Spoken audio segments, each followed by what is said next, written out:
Good morning बच्चों।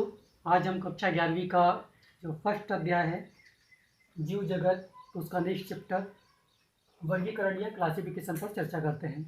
पिछले lecture के अंदर हमने जैव विविधता के बारे में चर्चा की थी और बताया था कि पृथ्वी पर जितने भी प्रकार के जीव हैं उनकी संख्या को जैव विविधता कहा जाता है।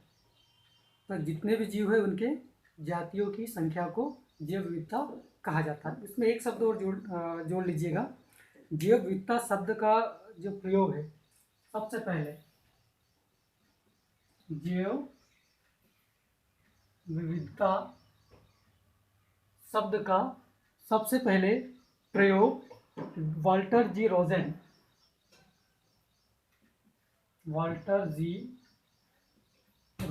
ये साइंटिस्ट का नाम है, इसको आप थोड़ा सा याद कर लीजिएगा। वाल्टर जी रोजेन के द्वारा किया गया था। आज हम चर्चा करते हैं वर्गीकरण पर। वर्गीकरण का मतलब होता है समूहों में विभाजित करना या बांटना। वर्गीकरण का मतलब होता है विभाजित करना या बांटना। अब इतने सारे बायोडाइवर्सिटी पृथ्वी के ऊपर पाई जाती है।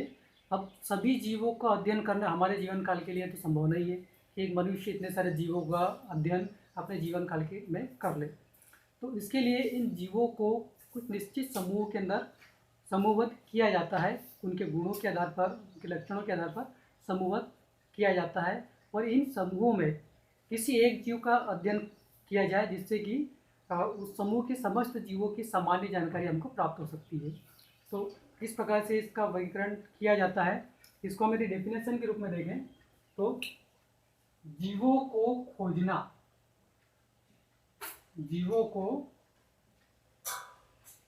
खोजना, पहचानना, जीवों को खोजना, पहचानना, उनका नामकरण करना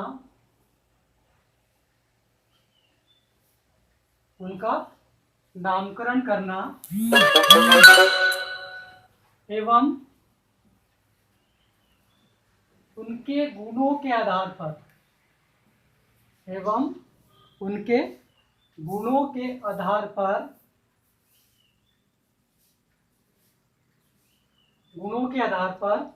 समूहों में समूहबद्ध करना।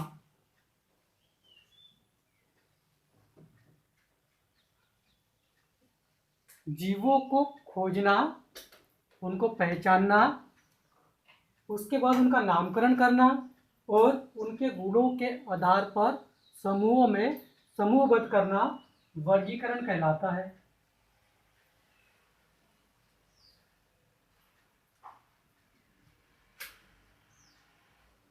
तो क्या डेफिनेशन हो गई? जीवों को खोजना, पहचानना, उनका नामकरण करना और उनके गुणों के आधार पर उनको समूह में समूहबद्ध करना वर्गीकरण कहलाता है। ये एक परिभाषा हमने इसकी लिखी है। अब वर्गीकरण के क्या उद्देश्य हैं और क्या इंपॉर्टेंस है, हम लिखते हैं वर्गीकरण का महत्व और उद्देश्य। वर्गीकरण के उद्देश्य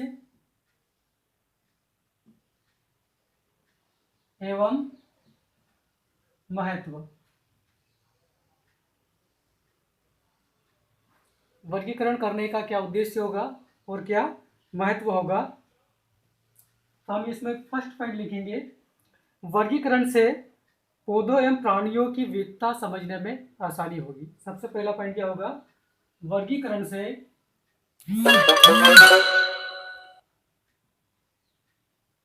जीवों की विविधता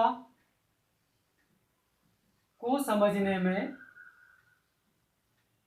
आसानी होगी।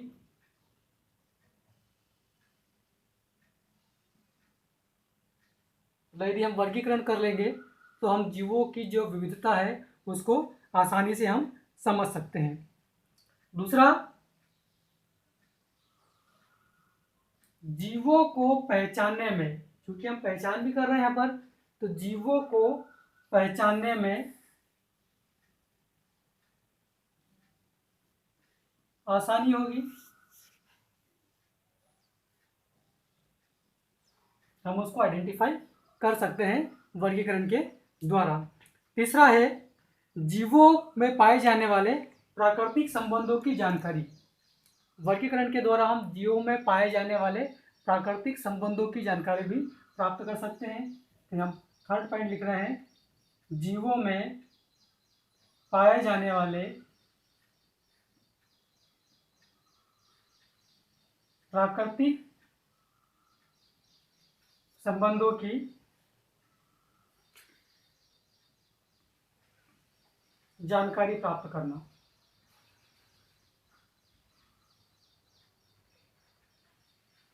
जीवों में पाए जाने वाले प्राकृतिक संबंधों की जानकारी प्राप्त करना। इसके साथ साथ में इसके द्वारा जो वर्गीकरण के द्वारा हम जीवों की उत्पत्ति एवं पारस्परिक संबंधों की जानकारी भी प्राप्त कर सकते हैं।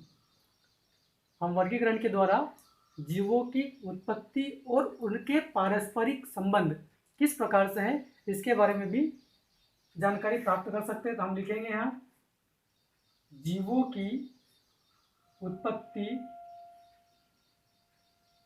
एवं उनके पारस्परिक संबंधों की जानकारी प्राप्त करना।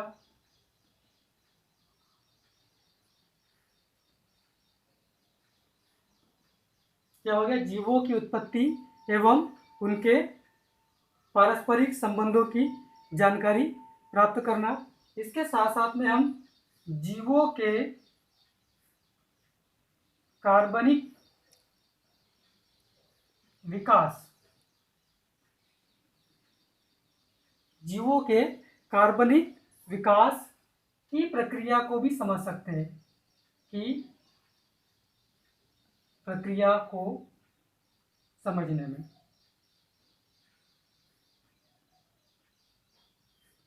तो वर्गीकरण के ये उद्देश्य हो सकते हैं, इनका इंपॉर्टेंस और एम कौन कौन से, जीवों की विविधता को समझ सकते हैं हम, जीवों को पहचानने में आसानी होगी, उसको आइडेंटिफिकेशन किया जा सकता है वर्गीकरण के द्वारा। अगला, जीवों में पाए जाने वाले प्राकृतिक संबंधों की जानकारी, इसके बारे में हम चर्चा या हम उसकी जानकारी प्राप्त कर सकते हैं वर्गीकरण के द्वारा। और जीवों की उत्पत्ति, उनकी ओरिजिन और उनके पारस्परिक संबंधों की जानकारी हमको वर्गीकरण के द्वारा प्राप्त हो सकती है। अगला हम जो देख रहे हैं कि इसके जो कार्बनिक विकास है, ऑर्गेनिक इवोल्यूशन की प्रक्रिया को हम इस वर्गीकरण के माध्यम से समझ सकते हैं।